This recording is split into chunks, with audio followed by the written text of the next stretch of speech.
রব্বুল আলামিন বলেন আমি 6টা জিনিসকে তোমাদের কাছে আসক্তির বিষয়, লোভনীয়, আকর্ষণীয়, সুশোভিত করে দিয়েছি। মানুষের আকর্ষণ এই 6টা জিনিসের উপরে বরাবর আছে। তার 1 নম্বরে নারী, 2 নম্বরে সন্তানাদি, 3 নম্বরে সোনা রূপা স্তূপিত, 4 নম্বরে আল্লাহ নাম দিয়েছেন আল খাইলুল মুসাওয়ামা, ঘোড়া, চিহ্নিত ঘোড়ার নাম আছে এখানে। যদিও ঘোড়া বলতে শুধু ঘোড়া না, এখানে যানবাহন, বাহন, অলানাম, গবাদি পশু, অলহার্স, এই পৃথিবীতে যত শস্য ক্ষেত আছে এবং জমি জায়গা, এগুলো এর অন্তর্ভুক্ত। যালিকা মাতাউল হায়াতিদ দুনিয়া, এগুলো সব দুনিয়ার সম্পদ। আল্লাহু ইনদাহু হুসনুল মাআব, আল্লাহর কাছে এর চাইতে উত্তম জিনিস আছে। বলেন সুবহানাল্লাহ। চাঁদপুর মাসে এখানে যারা বসে আছেন, জান্নাত আছে এটা বিশ্বাস করেন কারা? হাত তোলেন তো। এই আমরা হাত তুলবেন না, দেখেন তো হাত তোলেন কে? আলহামদুলিল্লাহ, জান্নাত আছে এটা সবাই আমরা বিশ্বাস করেছি। শুধু বিশ্বাস না, 100 ভাগ। কথা বলেন না কেন? আল্লাহ বলেন ওটা যদি পেতে চাই কেউ, তাকে এই 6টা জিনিসকে পরিমিত ভাবে ব্যবহার করা লাগবে। আর ছেড়ে দিতে পারবেন না, কিন্তু ব্যবহার করা লাগবে পরিমিত ভাবে। নারীর প্রতি আকর্ষণ পৃথিবীর সেই প্রথম দিন থেকে আল্লাহ আরম্ভ করেছেন। নারীর প্রতি যে আকর্ষণ, এটা সেই প্রথম দিন থেকে শুরু হয়েছে। রব্বুল আলামিন বলেন আদম নবী জান্নাতের ভেতরে তিনি ঘুরে বেড়াচ্ছিলেন উদাস মনে। এই কে আরম্ভ করেছে? আমি এই দাদা ভাই এদিকে আসুন, আসেন এদিকে আসুন। বড় তারা জায়গা চল না, এই কথা বন্ধ করুন। এত কথা বলা এমনি বাধা দিতে ধর লাগবে।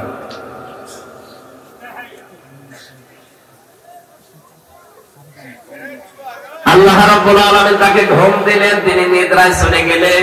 নিদ্রা থেকে ওঠার পরে দেখলেন তার মাথার কাছে একজন সুন্দরী মহিলা। তিনি বললেন মা আনতি, কি আপনি? কে আপনি? তিনি বলেননি, কারণ তিনি তো জানেন না যে এখানে কোন মহিলা কোন পুরুষ আসতে পারে। পুরা জান্নাতের ভেতরে কয়জন লোক? বলেন বলেন। তিনি বললেন কি আপনি, কি জিনিস? হযরতে হাওয়া আলাইহিস সালাম তিনি বললেন আমি একজন মহিলা, একজন নারী। হযরতে ফেরেশতারা জিজ্ঞাসা করেছিলেন আদম নবী, আপনি যে জিজ্ঞাসা করলেন কি আপনি, কে আপনি বললেন না কেন? তিনি বলেছিলেন কে আপনি, আমি একথা বলবো কি করে, কারণ আমি তো এর আগে মেয়ে লোক কি দেখি নাই। দ্বিতীয় নম্বরে হযরতে আদম নবীকে আমার আল্লাহ যত জিনিসের নাম আল্লাহ সব তাকে শিখিয়েছিলেন, এই জ্ঞান দিয়েছিলেন। তার জ্ঞানের উপরে ভিত্তি করে হযরতে আদম নবী ডাক দিয়ে বললেন তার নাম। আমি জিজ্ঞাসা করেছিলাম প্রথমে যে কি জিনিস আপনি, আপনার নাম কি? সে তখন আমাকে জানিয়েছে আমার নাম হাওয়া। কি নাম? হাওয়া মানে জীবন্ত। যেহেতু একটা জীবন্ত মানুষের, জীবন্ত মানুষ থেকে বের করে আল্লাহ তাকে আর একটা জীবন্ত জিনিস বানিয়েছে, এই জন্য তার নাম হাওয়া। জান্নাতের ভেতরে হাওয়াকে দেখার পরে তিনি তাকিয়েছিলেন এবং নাম জিজ্ঞাসা করার পরে ধরতে গেলেন। আল্লাহ বলেন না ধরাও যাবে না, তাকানো যাবে না। হযরতে আদম নবী বললেন আল্লাহ ধরা যাবে, তাকানো যাবে, কি করলে সেই কথা বলেন। রব্বুল আলামিন বলেন একটা কায়দা আছে যে বিয়ে করা লাগবে, তাহলে ধরাও যাবে, তাকানো যাবে। তার মানে বিয়ের আগে কোন বেগানা মহিলার দিকে তাকানো যাবে না, ধরা তো যাবে না। যারা বলেন যে পবিত্র ভালোবাসা, পবিত্র প্রেম, কোনো জায়গা পান না। বিয়ের আগে প্রেম পবিত্র হয় কি করে? অত অপবিত্র প্রেম এখন দেখেন। যদি অনেক বেঈমান মানুষ এই দেশে আছে, আমরা দেখতে পাচ্ছি, তারা এখন সিনেমা বানিয়েছে পবিত্র ভালোবাসা। বলেন তো, পবিত্র ভালোবাসা এই দেশে সিনেমা নেই একটা নায়ককে। আপনারা তো এসব জগতে নেই, আপনারা আল্লাহর ওলি। পবিত্র ভালোবাসা সিনেমা বানিয়েছে, নায়ক নায়িকা, এখানে একটা সিন দিয়েছে, আমি উপন্যাস পড়ে দেখেছি এই বিষয়টা আবার মিলিয়েছে। মাহিয়া মাহি একজন নেই, এটা আল্লাহর ছোটখাটো ওলি, এই মহিলাকে কাজে লাগিয়েছে। গোরখাপুরে একটা হিন্দু ছেলের সাথে লাইন লাগিয়েছে। এই সিনেমাটা বিভিন্ন ভাষায় রূপান্তরিত হয়, সারা বিশ্বের বিভিন্ন দেশে যায়। মানুষ দেখে যে মুসলমানের মেয়ে বোরকা পরে একটা হিন্দুর সাথে, হিন্দু ছেলের সাথে লাইন করে, ওরা মনে করে যে এটা মনে হয় পবিত্র কাজ, ভালো কাজ। লেখক যিনি এই সিনেমাটা, যারা এগুলো করেছে তাদের দুর্বিসন্ধি, তাদের উদ্দেশ্য কি আপনারা অনেকে না জানলেও আমরা জেনে ফেলেছি।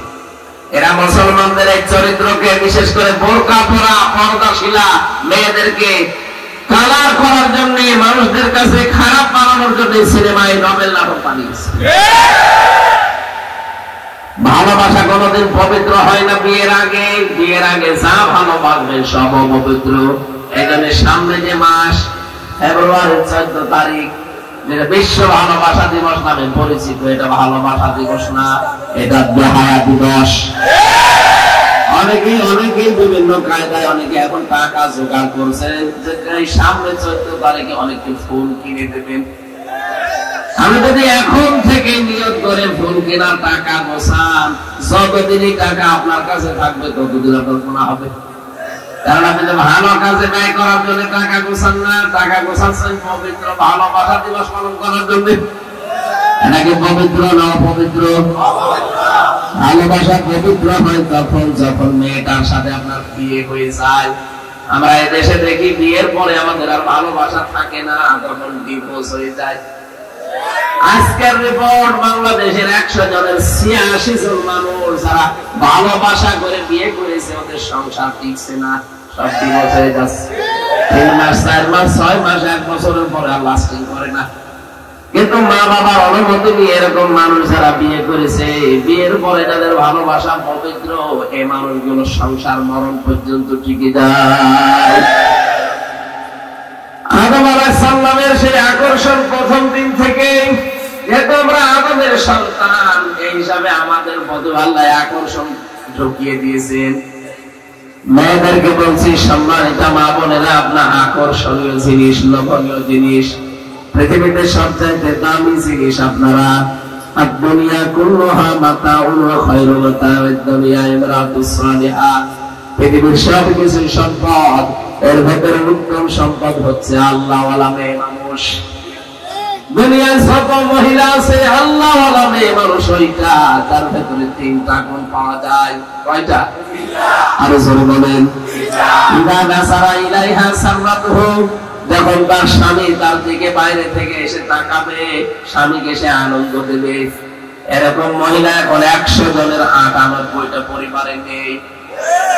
এত কষ্ট করে লোকটা বাড়িতে আসে, দুনিয়ার কর্মজীবন শেষ করে বাড়িতে আসবে, তার কাছে একটা শান্তি, স্বস্তি, নিরাপত্তা, এগুলো পাওয়ার জন্য। আমাদের আদি পিতা হযরত আদম মহিলাকে জিজ্ঞাসা করেছিলেন, মা আনতি, কি জিনিস আপনি?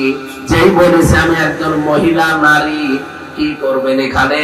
হযরত হাওয়া বলেছিলেন, আমি আপনার সাথে বাস করব, আপনাকে আমি শান্তিতে রাখবো। তার মানে মেয়েদের কাজ হবে স্বামীকে শান্তিতে রাখা। বাইরে থেকে আসলে কথাবার্তা দিয়ে, আচরণ দিয়ে, ব্যবহার আচার দিয়ে, যেভাবে হোক স্বামীর সন্তুষ্টি সে চাইবে বা কামনা করবে।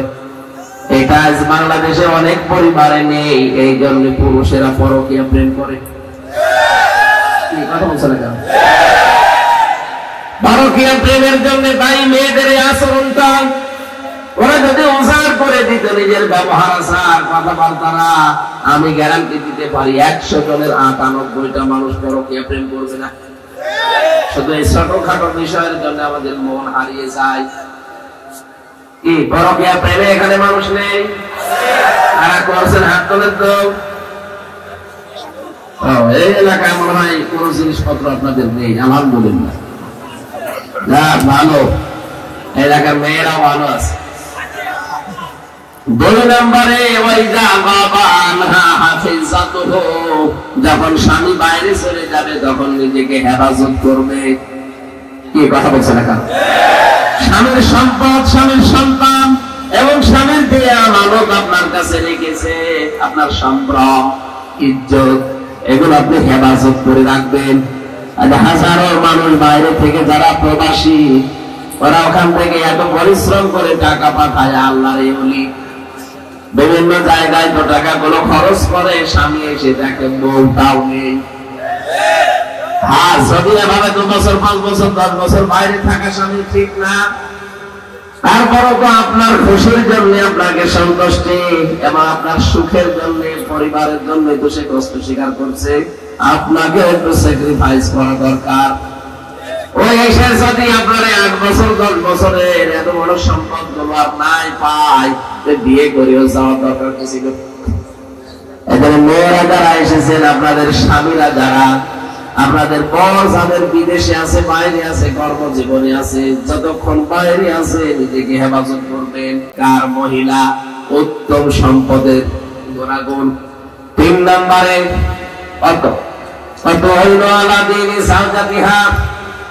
স্বামী যদি দিনের কাজে থাকে, স্বামী যদি মানবতার কোন কল্যাণে থাকে, তাহলে আপনি পেছনে থেকে তাকে সাহায্য করবেন, সময় দেবেন, উদ্বুদ্ধ করবেন। মেয়েরা এসেছে, মেয়েদের মাহফিল এখানে হয় না? আশপাশে মেয়েরা আছে না? মাইকের আওয়াজ যদি শুনতে পান, মেয়েরা কান খাড়া করে শোনেন। খাদিজাতুল কুবরা রাদিয়াল্লাহু তাআলা আনহা জীবনে 1 ওয়াক্ত নামাজ পড়েননি, একটা রোজা রাখেননি জীবনে, একটা টাকা যাকাত দেননি, একবারও তিনি জীবনে হজ করেননি, কিন্তু জান্নাতে আল্লাহ ঘর বানিয়ে তার জন্য পাঠিয়ে দিয়েছেন। আমি পুরা জীবনে তার পরে একটাই বিষয় পেয়েছি, কোনদিন তিনি নামাজ পড়লেন না, রোজা রাখলেন না, হজ করলেন না, যাকাত দিলেন না। কারণ কি? কারণ এগুলো সব বিধান নাযিল হয়েছে তার ইন্তেকালের পরে, এই জন্য তিনি করতে পারেননি। একটা কাজ করেছিলেন, সারা জীবন তিনি স্বামীর পেছনে ব্যয় করেছিলেন, এমনকি তার সন্তান সম্পদ সব স্বামীর পায়ে দিয়েছিলেন, স্বামীকে সাহায্য করতেন। স্বামী যতক্ষণ বাইরে থাকতো তিনি আরামে ঘুমাতেন না, দরজার সাথে পিঠ লাগিয়ে ঘুমিয়ে পড়তেন, তাও আরামের বিছানায় যেতেন না। আল্লাহ এত বেশি খুশি হয়েছিলেন এই কাজগুলোতে। একজন মহিলার জন্য আল্লাহ ঘর বানিয়ে পাঠিয়েছেন, আর একজন মহিলা আল্লাহর কাছে ঘর কামনা করেছিলেন, হযরতে আসিয়া। একজন স্বামীর অত্যাচারিত হওয়ার পর বলেছিলেন, আল্লাহ একটা ঘর আমার জন্য বানাও। ইদ ক্বালাত রাব্বি ইবনি ইনদাকা বাইতান ফিল জান্নাহ। হে আল্লাহ, তুমি আমার স্বামীর অত্যাচার থেকে রাগ করো না, আমার স্বামীর উপর তুমি অত্যাচার করো না, তারপর তুমি গজব দিও না, তুমি আমার জন্য জান্নাতে একটা ঘর তৈরি করো যেখানে বসে তোমার দেখা যায়। এই মহিলা স্বামীর অত্যাচারিত হওয়ার পরে ঘর চেয়েছিলেন জান্নাতে, আর এই মহিলা খাদিজাতুল কুবরা ইনি হযরতে রাসূলের সেবা করে, তার পেছনে সাহায্য করে আল্লাহ নিজে ঘর বানিয়ে তার জন্য পাঠিয়েছেন। এই জন্য এখনো যদি কোন মহিলা সাহায্য করে স্বামীকে, তার নিজের জীবন দিয়ে, সম্পদ দিয়ে, সময় দিয়ে উদ্বুদ্ধ করে, তার পাশে থাকে, কিয়ামতে হয়তো খাদিজাতুল কুবরার সাথে পাশাপাশি ওই মহিলা জান্নাতে যেতে পারবে। অনেক মেয়েরা দেখে শুধু নামাজ পড়ে, রোজা রাখে, আর কালো বোরকা পরে, মনে হয়েছে ও জান্নাতে চলে গেছে। না, স্বামীর সাথে আপনার ব্যবহার ভালো হওয়া লাগবে। কথা বলেন না কেন? কত মহিলাকে আমি বলতে শুনেছি, এলাকায় সবাই আমার ভালো বলে, শুধু খোকার বাপ আমার দেখতে পারে না। আরে সবাই তো ভালো বলা দরকার, কি ভালো বলা লাগবে এই লোকটা, বলেন। এই লোকটা যদি তোকে ভালো বলে তাহলে তুই ভালো। কোন মহিলা যদি মারা যায়, স্বামী যদি বলে না সত্যি আমার বউ কিন্তু সত্যি ভালো ছিল, আল্লাহ পাকের নবী বলেন আল্লাহ তাকে মাফ করে জান্নাতে দিয়ে দেবে।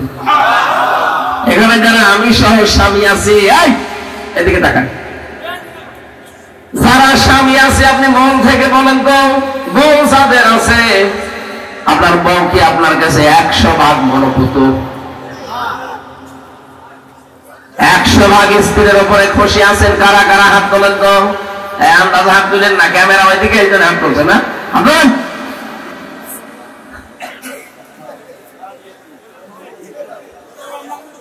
না না না ভাই, সেখানে হাত তুলেছে মনে হয় এখন বউ ভালোবাসি, এদের বউ মনে হয় সব ফাতেমা তো জোহরার মতো। আল্লাহ যেন কবুল করে না, আমাদেরকে যেন এরকম বানিয়ে দেন। নারীর প্রতি মহব্বত, আকর্ষণ, ভালোবাসা প্রথম দিন থেকে যেহেতু এসেছে, বিশ্বনবী বলেন আমার কাছে 3টা জিনিস খুব প্রিয়। একটা নারী, তার মানে নারী বলতে গেলে নিজের বউ। নবীজি বলেন আমার স্ত্রী আমার কাছে ভালো লাগে, অন্যেরটা না। কিন্তু আমাদের চরিত্র পুরা উল্টা, মহিলা ভালো লাগে, বউ ভালো লাগে, নিজেরটা বাদ দিয়ে অন্যেরটা। এরকম মানুষ নেই দেশে? যারা এই যে ভাবির সাথে লাইন করে আছেন, প্রতিবেশের স্ত্রীর সাথে লাইন করে আছেন, বিশেষ করে বিবাহিত কোন মহিলার সাথে যাদের লাইন আছে, জীবনে তো সেই পুরুষ না ছেড়ে দিলে, তালাক না দিলে আপনি বিয়ে করতে পারবেন না। পারবেন? আর কোনদিন তাকে না পাওয়ার জন্য আপনি আফসোস করে মরবেন। এই জন্য এরকম লাইন যাদের আছে তাদের নাম্বার গুলো ডিলিট করে দেন। বিশেষ করে প্রতিবেশীর স্ত্রীর সাথে, ভাবির সাথে, আর বিবাহিত মেয়েদের সাথে যাদেরই আছে এই মুহূর্তে নাম্বার ডিলিট করা লাগবে। যাদের আছে এক্ষুনি করেন। জীবনে তাকে বিয়ে করতে পারবে না যতদিন তার স্বামী ছেড়ে না দেয়। যদিও শয়তান এই জায়গায় বেশি অ্যাটাক করে। হ্যাঁ, কথা বলবে না কেন? এরকম মানুষ নেই যে ভাবির সাথে লাইন চালিয়ে যাচ্ছে? আছে মানে কারা আছে? সাহস করে হাত তুলেন তো। না, এই এলাকায় অনেক সচেতন মানুষ, আলহামদুলিল্লাহ। আর আমার মনে হয় এলাকায় সব নেই। আপনি এটা ছেড়ে দেন ভাই, আল্লাহর রাস্তায় ছেড়ে দেন। পারবেন না, জীবন ওর স্বামী না ছাড়লে আপনি বিয়ে করতে পারবেন না। 2 নম্বরে তাকে না পাওয়ার জন্য একটা ধুইকে ধুইকে মরবেন, একটা কষ্ট। যারা এরকম লাইনে আছেন এই মুহূর্তে ছেড়ে দেন তো কাজটা। আল্লাহর ভয়ে যদি নাম্বার গুলো ডিলিট করতে পারেন এখনই, আল্লাহর কসম একটা অনির্বচল সুখ আপনি পাবেন। সুবহানাল্লাহ বলতে পারেন না? নবীজি বলেন 2 নম্বরে আমার কাছে সুগন্ধি ভালো লাগে, আর আমাদের কাছে সুগন্ধির পরিবর্তে অনেকের দুর্গন্ধ ভালো লাগে। এই জন্য বিড়ি সিগারেট খায়। এটা কি সুগন্ধ না দুর্গন্ধ? আমার মনে হয় বিড়ি যারা খায় ওদের জামা নাড়া দিলেও গন্ধ বের হয়। আপনি কি বাতাস দিচ্ছেন না ইয়ার্কি মারছেন?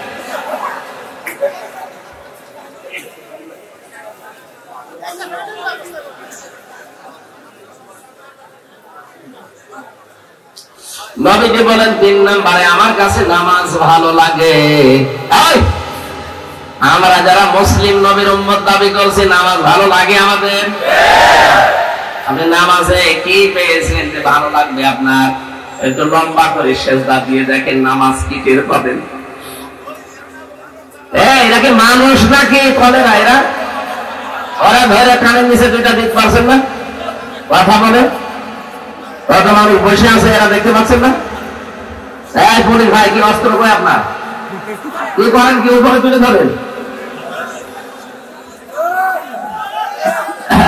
এদিকে দেখো, আসলে মানুষ না কলেরাই।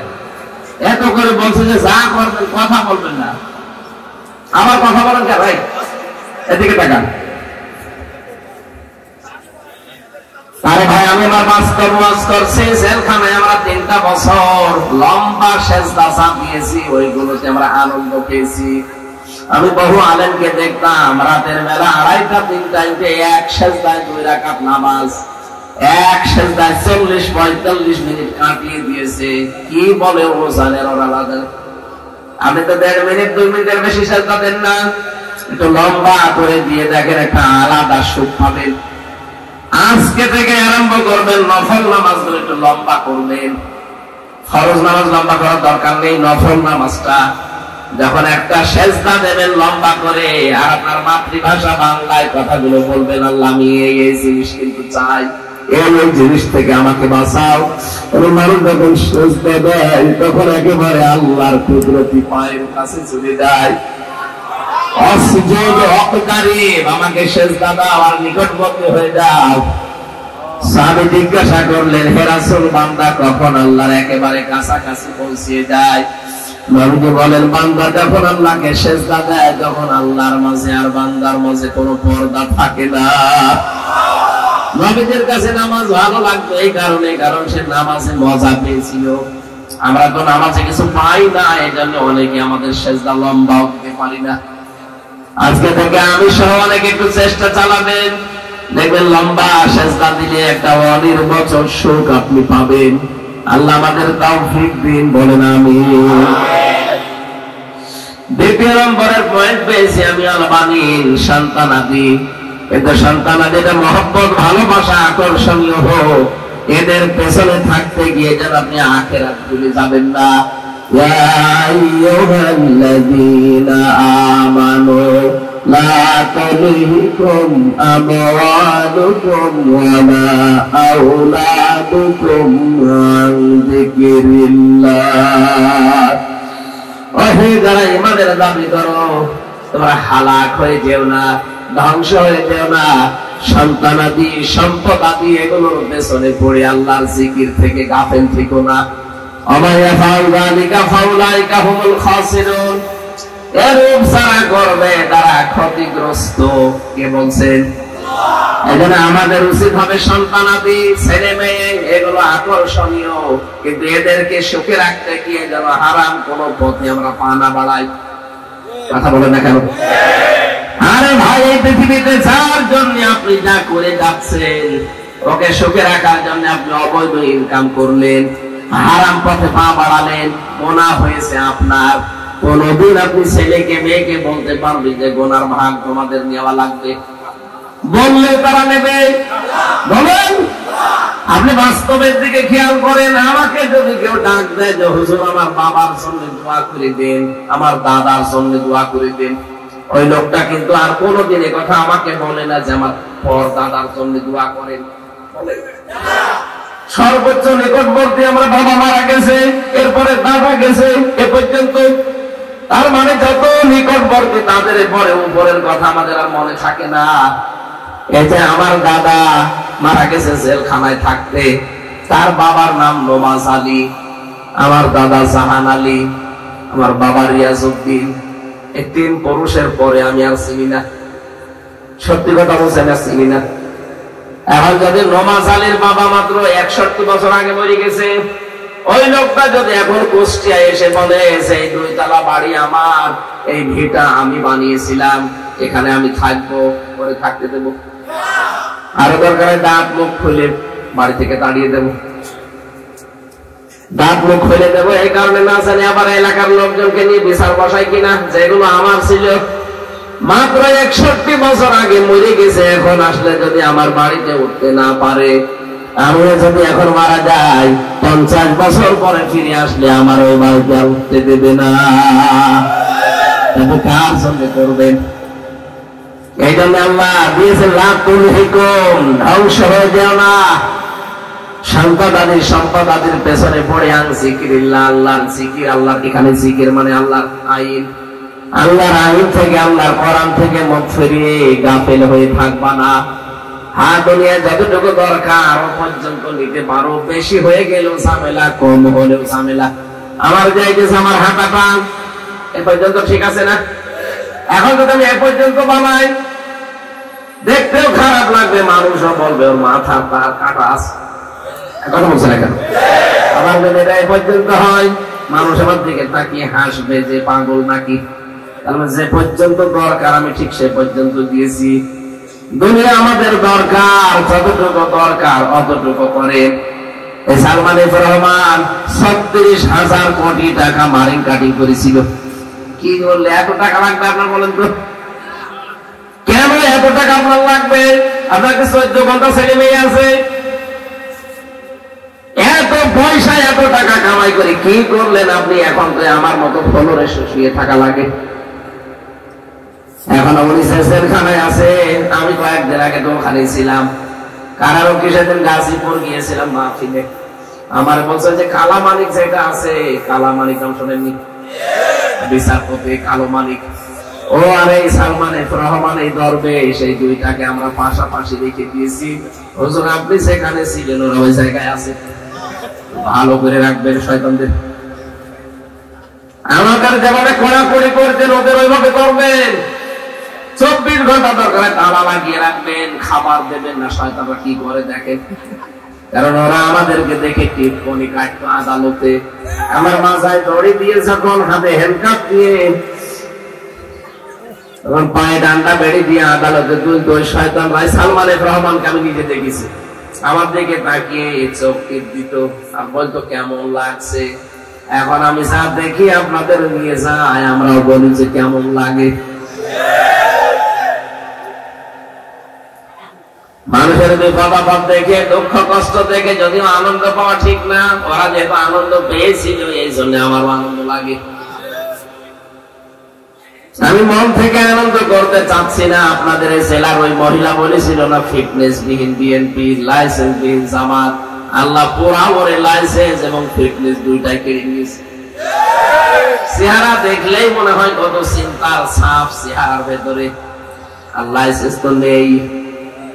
লাইসেন্স বাতিল করে দিয়েছে না। আমি যেটা বোঝাতে চাচ্ছিলাম এই জায়গায়, হ্যাঁ দুনিয়া আমাদের লাগবে, কিন্তু এত বেশি যেন তৈরি না করি সেটা আমার গজবের কারণ হয়ে যায়। এত বেশি একেবারেই না করা জানে আবার আল্লাহর নাফরমানি হয়ে যায় আমার। একেবারেই দরকার নেই না এমন না, একেবারে বেশিও না করা, মাঝখানে থাকা লাগবে, তাহলে শুকরিয়া আদায় করতে পারবেন। সম্পদ বেশি হয়ে গেলে মানুষকে আল্লাহ তখন ছাড় দিয়ে দেয়। ওই লোকটা তখন দেখা যায় বাস্তবে এমন এমন গুনার কাজে আঞ্জাম দেয় যে টাকা পয়সা না থাকলে যেটা পারতো না। এই কথা বলে দেখা, টাকা পয়সা হয়ে গেলে শেষে দেখা যাচ্ছে অনেকে হোটেলে রাত কাটায়। এরকম দেশে মানুষ নেই? টাকা না থাকলে তো হোটেলে রাত কাটাতে পারতো না। আবার একেবারেই কিছু নেই, শেষে আকাশের চাঁদ দেখলেই মনে করে রুটি।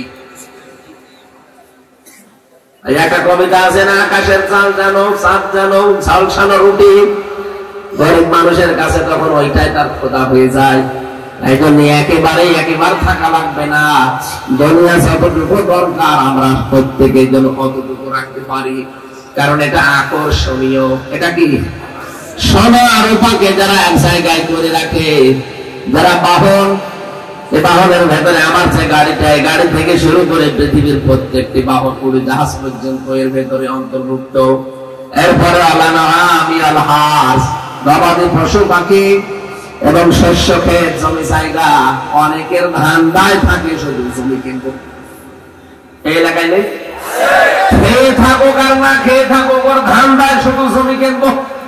ওর ছেলে মেয়ে এত করে নিষেধ করে যে বাবা আর লাগবে না, তারপরে ওর ধান্দা ওইটা। আমি কি বেশি বললাম?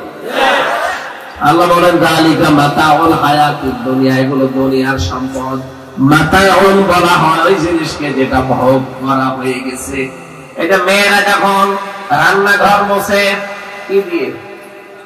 ন্যাকড়া দিয়ে। কি দিয়ে? এইটাকে মাতা বলা হয়। এটা ভোগ করা, ব্যবহার করা হয়ে গেছে, ওর জন্য শীর্ণ শেষ। ও দিয়ার পরবর্তীতে কোন কাজে লাগাতে পারবেন না। আল্লাহ বলেন দুনিয়ার জিনিস, এই 6টা জিনিস আমি ভোগ করার জন্য দিলাম, তোমরা কিন্তু ভোগ অলরেডি অনেকই করে ফেলেছো।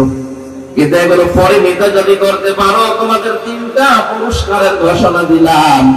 1 নম্বরের পুরস্কার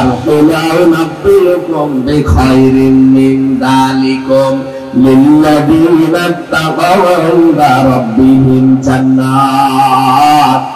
ওই 6টা জিনিসের যদি ব্যবহার পরিমিত করতে পারো, কন্ট্রোল করতে পারো, 1 নম্বরের পুরস্কার দেব আমি জান্নাত। নাম কি? তাজরি মিন তাহতিহাল আনহার, খালিদিনা ফিহা, চিরকাল সেখানে থাকবে, যার তলদেশ দিয়ে নদী আর নহর প্রবাহমান থাকবে। ওয়াজওয়াজুম মুতাহহারা, পবিত্র স্ত্রী তাদেরকে দেওয়া হবে। আর দোয়ানুম মিনাল্লাহ, 3 নম্বরে আল্লাহ নিজে রাজি হয়ে যাবে।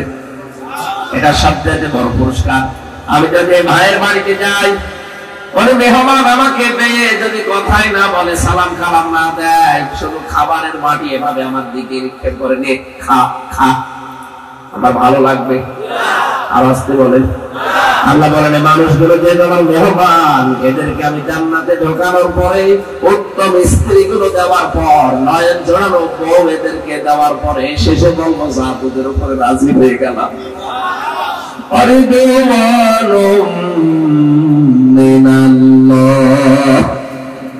আল্লাহ তুমি জীবনে কিছু দাও আর না দাও, এইটা ছিল আমাদের জীবনে দিয়ে যে তুমি রাজি হয়ে গেছো। আল্লাহু বাসীরুম বিল ইবাদ। আল্লাহ বলেন আমি সত্যদর্শী, বান্দা বান্দি যারা আছো এটা কিন্তু 100 ভাগ বিশ্বাস করো যে আমি কিন্তু দেখতে পাচ্ছি। আল্লাহ রব্বানা, এবার 6টা গুণ তোদের ভেতরে লাগবে। এই 3টা পুরস্কার যদি অর্জন করতে চাস আর 6টা কাজকে যদি কন্ট্রোল করতে পারিস, কয়টা? 6টা। বলেন বলেন। 1 নম্বরে রব্বানা ইন্নানা আমান্না ফাগফির লানা যুনুবানা ওয়া কিনা আযাবান নার। তারা বলবে রব্বুল আলামিন আমরা ঈমান এনেছি আপনার প্রতি, আমাদেরকে আপনি মাফ করে দেন। তার মানে দুনিয়ায় আমরা যারা ঈমানদার দাবি করব, প্রথম গুণ হওয়া লাগবে আমাদের এই যে আমরা মাফ চাবো। কার কাছে? নাকি দরবারে, মাজারে, কোন পীরের কাছে? মাফ চাওয়ার জায়গা কোনটা? দরবারে ইলাহি। আমা ইয়াগফিরুয যুনুবা ইল্লাল্লাহ, আল্লাহ ছাড়া মাফ আর কেউ করতে পারে না। এখান থেকে একটা মাসলা বের হয়, আপনি যার কাছে অপরাধ করবেন কিয়ামতের দিন কিন্তু আল্লাহ তার থেকে আপনার এই ব্যবস্থাটা করে নেবে। দুনিয়াতে যদি আপনি তার কাছে মাফ চাইতে না পারেন, কিয়ামতে ওটা আল্লাহ ব্যবস্থা করবে। দুনিয়াতে কারো যদি একটা থাপ্পড় দিয়ে থাকেন, এই পৃথিবীতে এই থাপ্পড়টা সে ঘুরিয়ে দেয়নি। কাউকে মিথ্যা মামলা দিয়েছেন, মিথ্যা সাক্ষী দিয়েছেন, তার জীবনটা নষ্ট করলেন, এখন দুনিয়াতে এটাতে গৌরব দেননি, কিয়ামতের দিন আল্লাহ পাকটা গৌরব নেবে। ওকে বলবে আজকের এই ময়দানে তো মিথ্যা মামলা দেওয়ার কারবার নেই, তুমি কাজ কর, তোর হচ্ছে নেকি আছে, নেকিটা ওরে দিয়ে দে, ওর গোনাটা তোর ঘাড়ে নিয়ে নে। আমার তো এই হাদিসটা পড়ার পরে মনে হয় বাংলাদেশে অনেকেই ধরা খাবে।